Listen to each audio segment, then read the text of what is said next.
যন্ত্রমন্ত্রের যে নতুন ভিডিওটি আসছে সেই ভিডিওটিতে এক কথায় আপনাকে দেখানো হবে বা বলে দেওয়ার চেষ্টা হবে যে আমি বা আপনি কি দেখছি মহাবিশ্ব সেটা ইম্পর্টেন্ট থেকে শুরু করা মহাবিশ্ব নিশ্চয়ই চাইছে যে সে নিজেকে দেখবে আমাদের চোখ দিয়ে।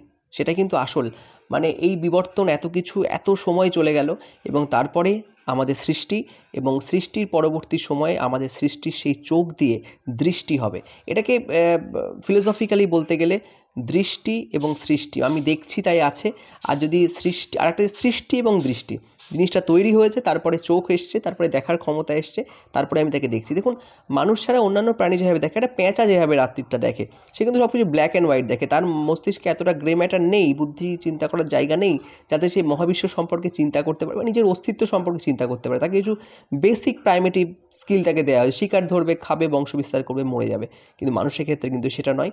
এবং নিকোলা টেসলা এটা বলেছিলেন যে মানুষ একমাত্র এমন ব্যাপার যে আমরা যদি মহাবিশ্বকে দেখার চেষ্টা করি তাহলে ভাইব্রেশন দিয়ে, সেটা ম্যাথ দিয়ে, সেটা তরঙ্গ দিয়ে বোঝার চেষ্টা করি, ফ্রিকোয়েন্সি দিয়ে বোঝার চেষ্টা করি।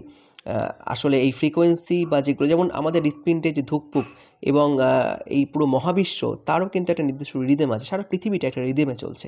এটা নিয়ে একটা বিস্তারিত পডকাস্ট আসবে, আশা করি আপনাদের ভালো লাগবে।